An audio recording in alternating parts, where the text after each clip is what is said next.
Sawadee ka, and welcome to Thailand News Update. In today's news, the Public Health Ministry sticking to declaring COVID an endemic by July 1st. Feminist groups protested in front of the Democrat Party headquarters against the party's former deputy leader. And Don Mueang International Airport's service hall collapsed due to a thunderstorm.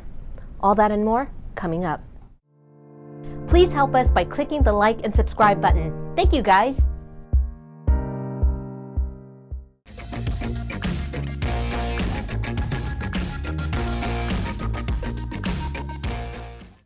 The Thai Public Health Ministry says it intends to stick to its schedule of declaring the COVID situation in Thailand endemic by July 1st. Since April 1st, the number of new daily infections has fallen sharply, but a ministry spokesperson yesterday noted that the number of daily deaths is continuing to rise and has been over 100 people each day for the past 10 days. A number of medical academics were predicting that a surge after the Songkran holiday could reach up to 100,000 new infections per day, which would be a sudden reversal of the current situation. Meanwhile, the CCSA is set to meet on April 22nd to assess the current trends and hospital caseloads to decide if it needs to modify the current restrictions and make alterations to the Thailand Pass. Officials have speculated that they would like to remove the PCR test on arrival for international travelers and replace it with an ATK test on arrival. The current test on arrival still involves a prepaid one stay in a SHA Plus hotel. A thunderstorm heading through Bangkok late on Sunday has caused the new service hall at Don Mueang International Airport to collapse. The hall had been built just 1 year ago, but hasn't yet been used due to low levels of international travel. No injuries or deaths were reported. Luckily, there was no one in there at the time. The walls and ceiling of the service hall reportedly collapsed on Sunday night during a localized thunderstorm.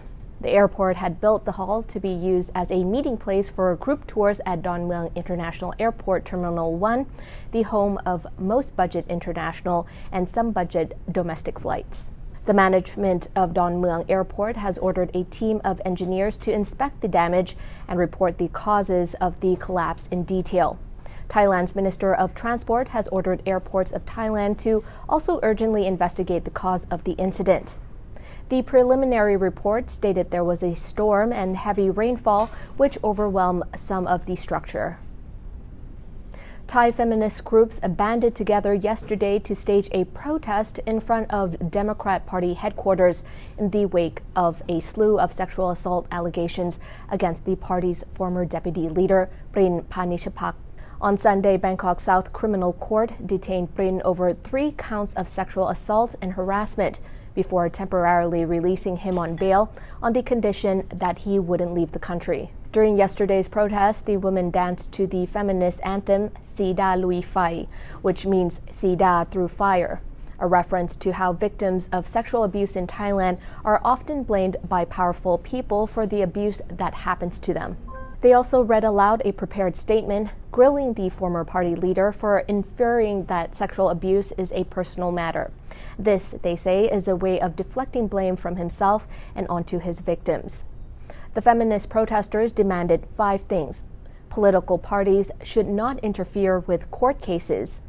Political parties should apologize sincerely to the public regarding the case. An investigation should be launched into behaviors of past sexual abuse by party or committee members. All political parties must have a clear ethical code of conduct regarding sexual assault and harassment, and all political parties and committees in which Prinn Panitchpakdi was a member should investigate his past criminal record. A Democrat Party member and government spokesperson accepted the protesters' demand. She also emphasized her party's clear policy against sexual harassment. In order to help women who've been abused, she said the Democrat Party has already set up a center. Transferring money overseas? Sick and tired of the insane charges? Well, there's a new product to solve that problem. Try D-Money on your next international money transfer with the best rates and no added costs. Go to dmoney.com. A volunteer rescue worker has died after reportedly receiving a lethal gunshot wound to the chest during a street brawl that broke out between two rival volunteer foundations in Bangkok. Officers from Thong Lo Police Station investigated Kasem Rat Road in front of Lotus's Rama 4 branch in Bangkok yesterday, after receiving a report of a fight between two volunteer rescue teams, the Tek Tung Foundation and Sayam Ruam Chai Foundation. One rescue worker was shot at the scene and later died at the hospital. According to the report, the scene of the fight was a 6-lane road, which was full of bricks and shattered bottle glass after the fight between volunteers from the two foundations. At a barrier in the middle of the street, the officers found a rescuer from Tek Tung Foundation who was shot in the chest and lay there in critical condition. The victim was then sent to a nearby hospital but didn't survive the journey. More than 50 volunteers were still at the scene when police arrived, but Sayam Ruam Chai members had already fled. The story emerged that the groups were fighting over work boundaries in the Thong Lo area. Members of one rescue team had been fired and went on to establish a new team, but the groups started having many minor conflicts before the deadly brawl broke out on Sunday. A 10-year-old boy was crushed to death by a 100-year-old banyantree which fell down yesterday at a temple in Nakhon Si Thammarat province, southern Thailand. The boy was sitting near the tree, studying online when the incident happened. The boy sadly died instantly when the tree fell on him, crushing him underneath. The boy's relatives said that 10-year-old Grayawit went to the temple with his grandma to help out with work around the temple as usual. The grade 5 student sat down under a mangosteen tree near the banyantree with his smartphone to study online when the 100-year-old tree fell down.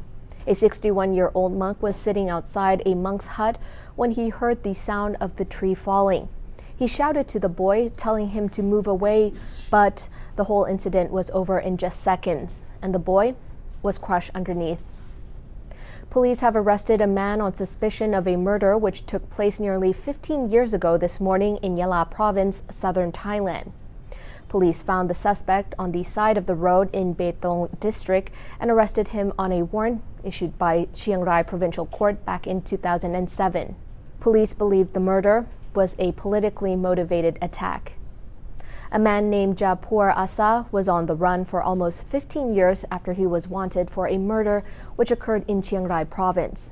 The body of a man named Kongkrapan was found in a corn plantation in the Masu district in Chiang Rai province in July 2007. The man had suffered serious injuries in his mouth and a gunshot to the chest. Today, the 56-year-old suspect was arrested by police on the side of the road in Yala province on suspicion of murder, possession of an illegal weapon, and possession of ammunition. Police allege that the victim was Japur's political opponent in a local election, and police are treating the incident as a politically motivated murder. The statute of limitations for murders punishable with death or life imprisonment is 20 years. The CCSA has reported 16,891 new cases of COVID-19 with 129 new deaths. According to the latest reports, there are currently 197,349 in care and 24,927 released from care within the past 24 hours. And that wraps up the morning news for today. Don't forget to subscribe to the channel to keep up with all the latest news around Thailand. Also, click on the boxes here to watch other interesting shows that we have lined up for you today.